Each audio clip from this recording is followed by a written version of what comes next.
Hello everyone. आज हम articulation of thoughts and improving fluency in speaking के बारे में पढ़ेंगे। तो हमने अब तक पढ़ा कि इफेक्टिव कम्युनिकेशन एक इम्पॉर्टेंट स्किल है personal, academic and professional life के लिए। एक पर्सन को वो अपने आइडियाज़ को, अपने थॉट्स को अच्छे से एक्सप्रेस करना चाहिए और एकदम फ्लुएंटली बोलना चाहिए इफेक्टिवली कम्युनिकेट करने के लिए। तो आर्टिकुलेशन ऑफ थॉट्स और फ्लुएंसी इन स्पीकिंग, जो कि हमारा आज का टॉपिक है, ये आप लोगों को अपने आइडियाज़ को confidently, accurately and smoothly express करने में हेल्प करेगा। तो basically good articulation and fluency improve confidence, personality, public speaking ability and professional communication। good articulation और fluency जो है वो आपका confidence improve करती है, personality improve करती है, public speaking ability भी improve करती है and professional communication भी मेंटेन रखती है। ये जो स्किल्स है ये एसेंशियल होती है इंटरव्यूज के लिए, प्रेजेंटेशंस के लिए, ग्रुप डिस्कशंस और एवरीडे कन्वर्सेशन में भी ये हेल्पफुल रहती है। सबसे पहले हम समझते हैं आर्टिकुलेशन ऑफ थॉट्स होता क्या है। आर्टिकुलेशन ऑफ थॉट्स का मतलब होता है expressing of ideas, opinions, feelings and information clearly and effectively through speech. तो बेसिकली आर्टिकुलेशन ऑफ थॉट्स का मतलब है कि आप अपने आइडियाज को, ओपिनियंस को, फीलिंग्स और इंफॉर्मेशन को क्लियरली और इफेक्टिवली एक्सप्रेस कर पा रहे हो स्पीच के थ्रू। ठीक है, ये हेल्प करती है लिसनर को कि वो समझे स्पीकर को बिना किसी कंफ्यूजन के। मतलब आप बोल करके एक्सप्रेस कर रहे हो, राइट। एक पर्सन है जिसका अगर गुड आर्टिकुलेशन है तो वो थॉट्स को बहुत अच्छे से लॉजिकली ऑर्गेनाइज कर सकता है और उनको प्रेजेंट कर सकता है एक मीनिंगफुल मैनर में। तो इसकी इम्पोर्टेंस देख लेते हैं कि सबसे पहली इम्पोर्टेंस इसकी आती है कि ये क्लैरिटी को इम्प्रूव करता है।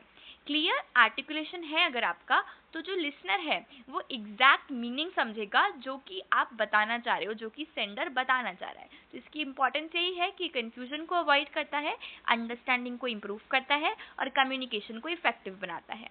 सेकंड हमारे पास इंपॉर्टेंस आती है इसकी कि ये कॉन्फिडेंस बिल्ड करता है।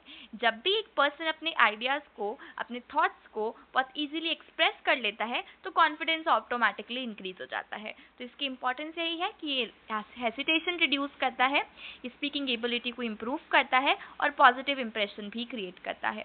थर्ड हमारे पास आता है इम्प्रूव्स पब्लिक स्पीकिंग। आर्टिकुलेशन जो है ये बहुत इंपॉर्टेंट होता है स्पीच देते टाइम पर, सेमिनार्स में और प्रेजेंटेशंस के अंदर। तो ये पब्लिक स्पीकिंग बहुत ज़्यादा इम्प्रूव करता है।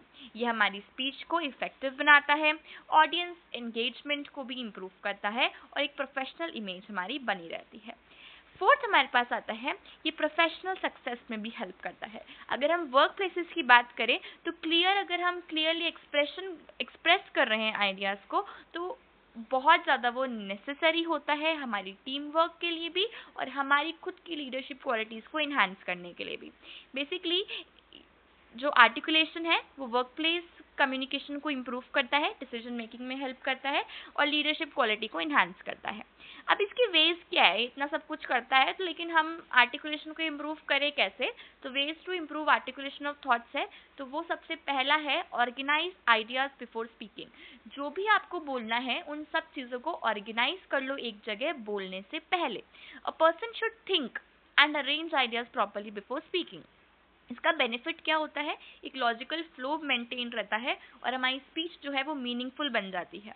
सेकंड हमारे पास आता है इम्प्रूव वोकैबुलरी।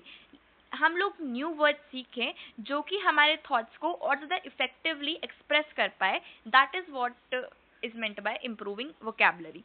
तो इसके बेनिफिट क्या है कि ये कम्युनिकेशन क्वालिटी को इम्प्रूव करता है, कॉन्फिडेंस भी इंक्रीज करता है। थर्ड है हमारे पास में कि हम लोग प्रैक्टिस करें स्पीकिंग का रेगुलरली। रेगुलर प्रैक्टिस जो है वो आपके एक्सप्रेशंस को और कॉन्फिडेंस को इंक्रीज करता है, वो फियर को रिड्यूस करता है और स्पीकिंग एबिलिटी भी इम्प्रूव होती है। फोर्थ है हमारे पास में रीड बुक्स एंड आर्टिकल्स। अगर हम लोग बुक्स एंड आर्टिकल्स को पढ़ते हैं तो हमारी language knowledge and sentence formation बहुत ज़्यादा इम्प्रूव होता है। ये थिंकिंग एबिलिटी को भी बढ़ाता है और कम्युनिकेशन स्किल को इम्प्रूव करता है। फिफ्थ है हमारे पास में लिसनिंग केयरफुली। जो गुड स्पीकर्स है उनको सुनना, लिसनिंग टू स्पीचेस हो गया, प्रेजेंटेशंस हो गया, कन्वर्सेशन हो गया, ये सब चीज़ें हमारी स्पीकिंग स्टाइल्स एंड प्रोनाउंसिएशन को इम्प्रूव कर सकते हैं। इसका बेनिफिट क्या है? वही आर्टिकुलेशन इम्प्रूव हो रहा है हमारा और कम्युनिकेशन टेक्निक डेवलप होती है। अब हम सेकंड पार्ट पे आते हैं हमारे वीडियो के, fluency in speaking. First part articulation था, सेकंड पार्ट है फ्लुएंसी इन स्पीकिंग। तो फ्लुएंसी का क्या मतलब होता है? फ्लुएंसी का मतलब होता है कि हम लोग स्मूथली, नेचुरली, कॉन्फिडेंटली, बिना किसी अननेसेसरी पॉजेस और हेजिटेशन के साथ में बोल रहे हैं, जैसे हमारी नेटिव लैंग्वेज में बोलते हैं, राइट? तो फ्लुएंट स्पीकर जो होता है वो आइडियाज को कंटिन्यूसली एंड इफेक्टिवली कम्युनिकेट कर पाता है। फ्लुएंसी का मतलब ये नहीं होता कि हम लोग बहुत फास्ट बोल रहे हैं, उसका मतलब होता है कि हम लोग क्लियर एंड कंफर्टेबली बोल रहे हैं। इसकी इंपॉर्टेंस क्या है? ये कॉन्फिडेंस इंप्रूव करता है। फ्लुएंट स्पीकर जो होते हैं उसमें नर्वसनेस नहीं होती, हेजिटेशंस नहीं होती है, सेल्फ कॉन्फिडेंस बिल्ड करता है और पर्सनालिटी को भी इंप्रूव करता है। सेकंड है इसका इंपॉर्टेंस कि कम्युनिकेशन को इफेक्टिव बनाता है। फ्लुएंसी जो है वो जब भी हम मैसेज को डिलीवर करते हैं तो क्लियरली और स्मूथली हम उसको डिलीवर कर पाते हैं फ्लुएंसी की हेल्प से। अंडरस्टैंडिंग इंप्रूव होती है और लिसनर्स इनका इंटरेस्ट बना रहता है कि वो सोचता है कि हाँ भाई इसको कुछ आता है। तो helps in interviews and presentations, जैसे कि जो फ्लुएंट स्पीकर्स होते हैं ये एक बहुत ज़्यादा अच्छा स्ट्रॉन्ग प्रोफेशनल इंप्रेशन बना लेते हैं, क्योंकि इनकी चांस ऑफ सक्सेस भी बढ़ जाती है उससे और पब्लिक स्पीकिंग एबिलिटी भी बढ़ जाती है। ये सोशल इंटरेक्शन भी इंप्रूव करता है। अगर आप फ्लुएंट है ना, तो वो आप बहुत ज़्यादा कंफर्टेबली दूसरों के साथ में बात कर सकते हैं। तो ये रिलेशनशिप मेंटेन इंप्रूव करता है और सोशल कॉन्फिडेंस भी हमारा इंक्रीज होता है। अभी इतना कुछ करता है, इसके वेज देख लेते हैं कि हम अब फ्लुएंसी को कैसे हम लोग इंप्रूव कर सकते हैं। तो पहला है हमारे पास में इंग्लिश रोज बोलनी चाहिए, स्पीक इंग्लिश डेली। अगर हम रेगुलर प्रैक्टिस करते हैं तो हमारी फ्लुएंसी अपने आप बढ़ हो जाती है, अच्छी हो जाती है, इंप्रूव हो जाती है। इसका बेनिफिट ये है कि हेसिटेशन रिमूव होगा और कॉन्फिडेंस इंप्रूव होगा।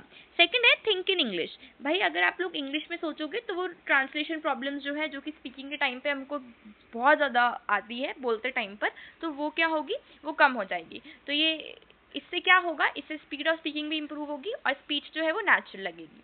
थर्ड है प्रैक्टिस प्रोनाउंसिएशन। जो भी करेक्ट प्रोनाउंसिएशन है ना अगर, तो वो फ्लुएंसी और क्लैरिटी को इंप्रूव ही करेगा। तो स्पीचेस जो होगी वो अंडरस्टैंडेबल बन जाएगी और स्पीकिंग क्वालिटी भी इंप्रूव होगी। फोर्थ है हमको फियर और नर्वसनेस को अवॉइड करना है। कॉन्फिडेंस जो होता है ना वो बहुत ज़्यादा इंपॉर्टेंट होता है फ्लुएंट स्पीकिंग के लिए। तो हमको फियर और नर्वसनेस को अगर हम अवॉइड करते हैं तो हमारा कम्युनिकेशन बढ़ता है और हेसिटेशन रिड्यूस होता है। फिफ्थ है participate in group discussions. Group discussion से क्या होगा ना, कॉन्फिडेंस बढ़ेगा और कम्युनिकेशन एबिलिटी भी बढ़ जाएगी, तो उससे फ्लुएंसी भी बढ़ जाएगी और इंटरेक्शन स्किल्स भी बढ़ेगी। तो बेसिकली इसका कंक्लूजन ये है कि आर्टिकुलेशन ऑफ थॉट्स और फ्लुएंसी जो है वो दोनों ही इसेंशियल पार्ट्स है कम्युनिकेशन स्किल्स के। आर्टिकुलेशन जो होता है वो हेल्प करता है पर्सन को अपने आइडियाज़ को क्लियरली एक्सप्रेस करने पे, वहीं जो फ्लुएंसी है वो हेल्प करता है उनको एक्सप्रेस तो किया लेकिन स्मूथली एंड कॉन्फिडेंटली किया। ये जो स्किल्स हैं ये इंप्रूव करती है personality, confidence, professional success and social interaction. Regular practice, reading, listening, confidence building, ये सब एक्टिविटीज हेल्प कर सकती है आर्टिकुलेशन और फ्लुएंसी को improve करने में। Therefore, every person should continuously work on these skills for personal and professional development. Thank you so much.